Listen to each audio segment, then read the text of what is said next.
So a very warm welcome to all our viewers and welcome to a new episode of Africa Today, where we bring you all the latest news and events happening inside the African continent.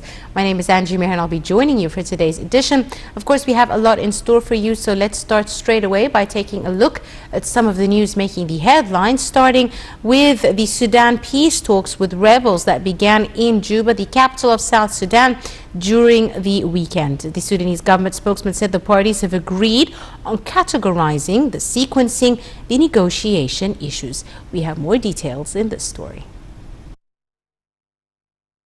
Talks among the Sudanese government, the rebels, SPLM North faction and two smaller Sudanese rebel groups began on Friday in Juba. After a 3-hour meeting, mediators, Khartoum officials and the SPLM North faction announced an agenda for the talks. Sudan government spokesman Mohammed Hassan El-Tishi said the parties agreed to discuss several issues. Speaking to reporters, he said the parties have agreed on categorizing and sequencing the negotiation issues as follows: 1. Political issues, 2. Humanitarian issues, and 3. Security arrangements. Second, the parties have agreed on the necessity to agree on declaration of principles. The SPLM North spokesperson Ajak Mahmoud called the agenda for the talks a great achievement. He said the two parties embarked in direct arrangement and they have made a very important breakthrough. The SPLM North has been fighting Sudanese government forces in the Nuba Mountains for several years.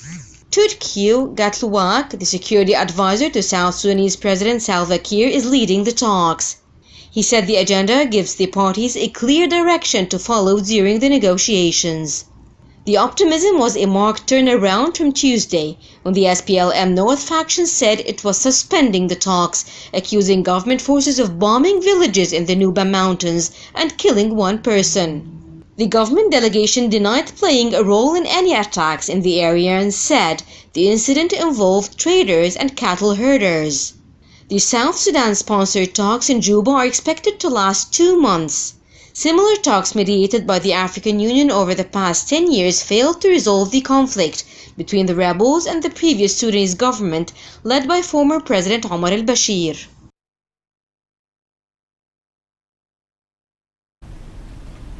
And to continue with our news, the United States warned that South Sudan's leaders have until mid-November, this is the deadline that they set for them, to form a unity government or face more sanctions.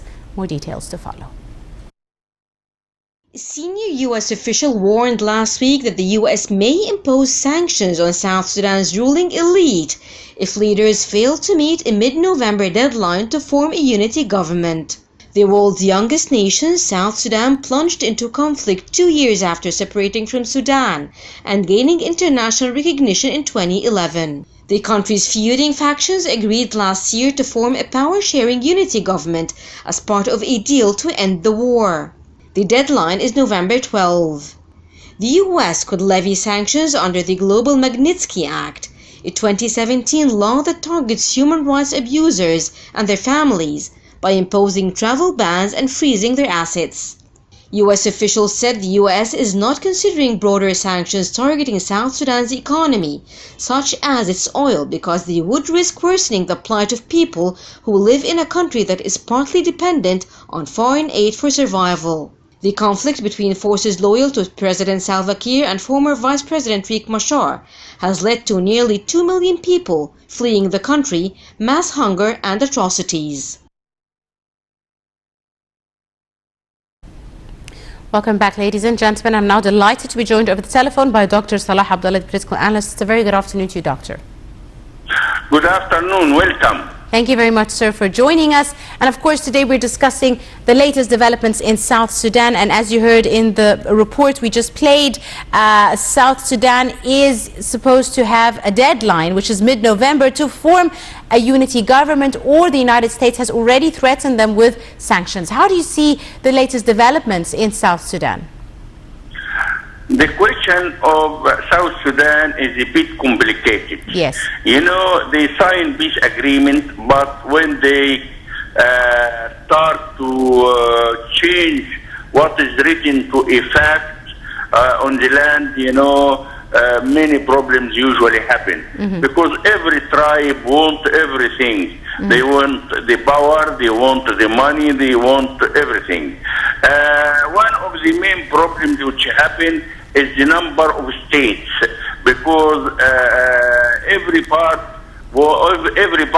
or every group want the number of states to be to his benefit, especially in the future. That's why there is no agreement up till now about the number of states in South Sudan.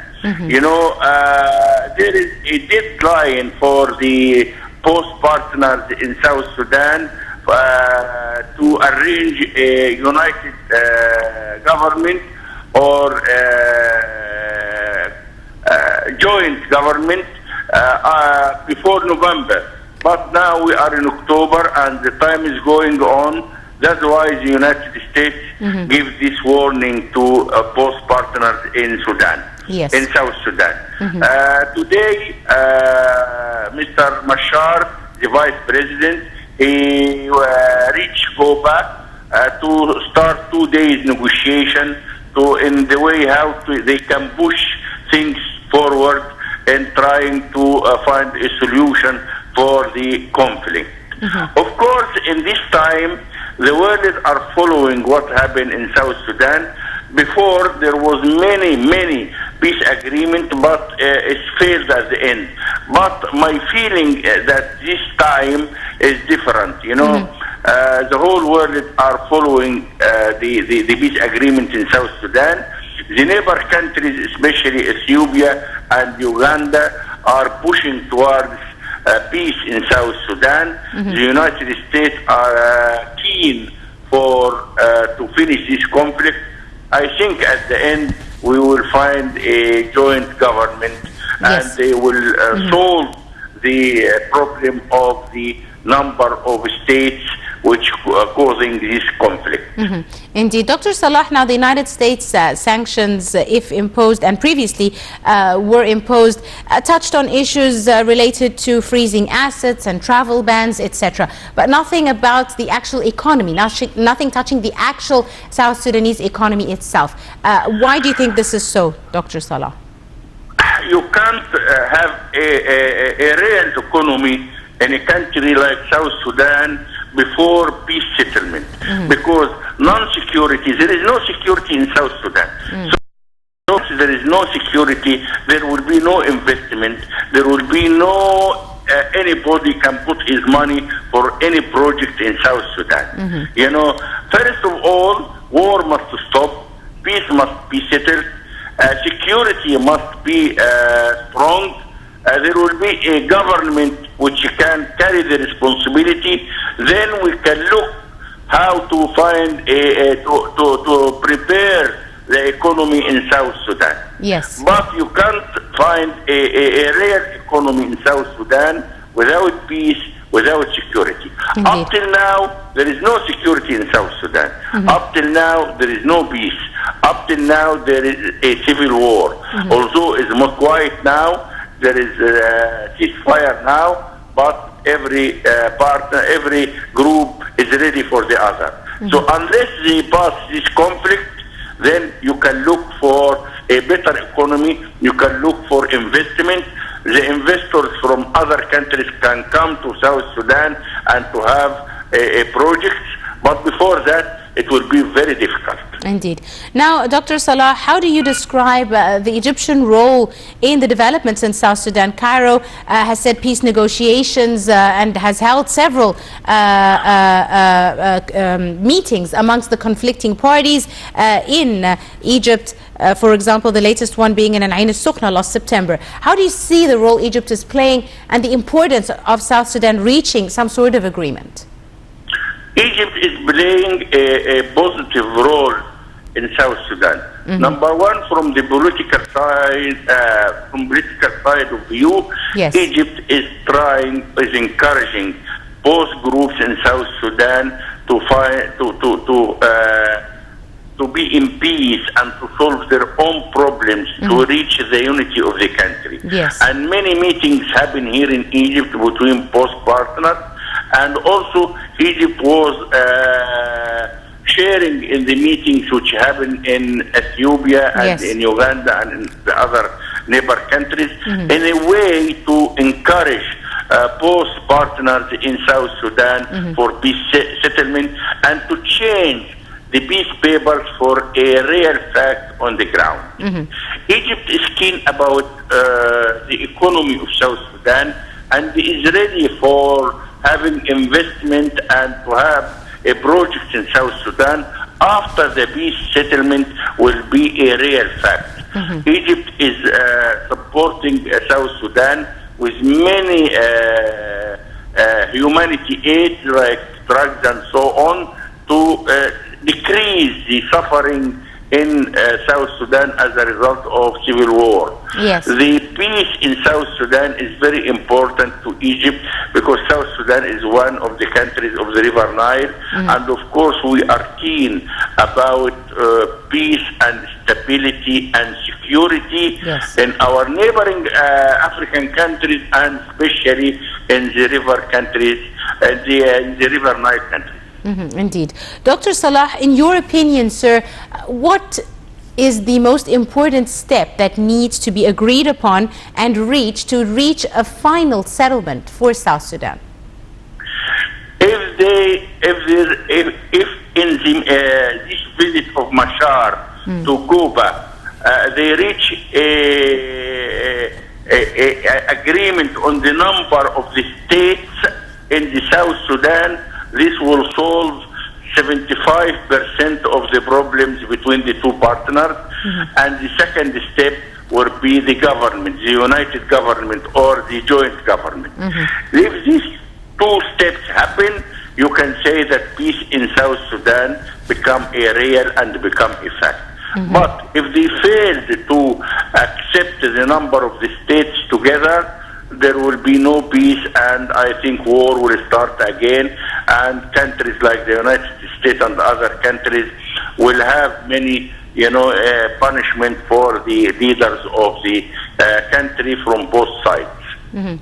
Indeed. Now, Egypt has also played a very big role, as you mentioned, Dr. Salah, and also with regards to Egypt's leadership and presidency of the African Union, again, a push always to deal with issues, solve issues, African problems by African people themselves. How do you see this important theme when it comes to dealing with crises in the African continent? Since President Abdel Sisi became the leader of the African Union or the head of the African Union, he started a very active role in solving the problems in many of the African countries. Yes.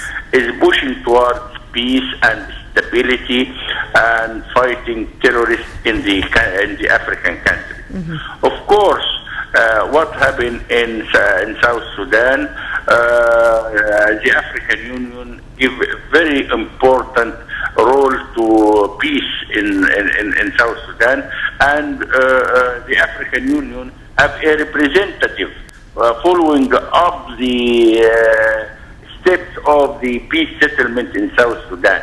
And President Abdel Fattah al-Sisi, of course, is following what's happening there and pushing towards the peace settlement in South Sudan with President Salva Kiir and with the other groups to reach the level of security and stability and peace in Sudan.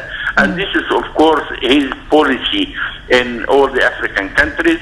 But because of South Sudan, one of the most inflamed country in Africa, that's why all the visions are now going towards this country, and all the effort of the African Union and the effort of Egypt and Ethiopia and Uganda is to find stability and security. And of course, the other countries in the world, like the United States, like China, they are keen about that because they have many ideas to South Sudan, but Yes. of course all these are delayed until peace and security happen and become Yes. a real fact in South Sudan. Indeed.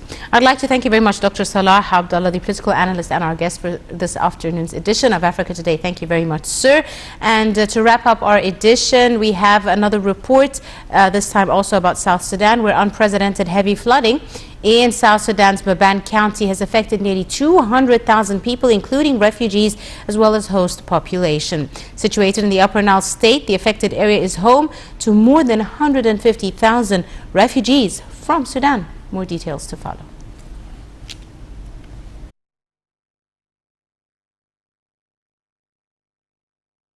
South Sudan is on a gradual path to recovery from 6 years of civil war and now faces flooding that the region has not witnessed in almost 4 decades. The UNHCR, the UN Refugee Agency, working with its partners and the local authorities, is rushing emergency support. People are seeking safety from the floodwaters wherever they find dry land, mostly on small islands, as unprecedented water levels have submerged vast areas. The area near Maban's capital town of Bunj is prone to flooding this time of year because of heavy seasonal rains. However, flooding rivers in South Sudan come from the highlands in the neighboring Ethiopia, where rainfall is becoming more intense and irregular. The most recent precipitation data for West Ethiopia shows above average rainfall over the past 90 days, increasing markedly since late September. The data indicates that over the last 30 days, over 230% of the normal amount of rainfall has fallen there. The affected population is in dire need of humanitarian assistance. The floods have also impacted access to public services, including hospitals and damaged sanitation facilities, increasing health risks.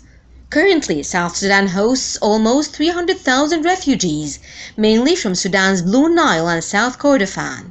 An additional nearly 1.5 million are internally displaced inside the country. With that, ladies and gentlemen, we wrap up today's edition of Africa Today. We do hope you have enjoyed it. You're in the company of myself, Angie Meher. Many thanks for joining us.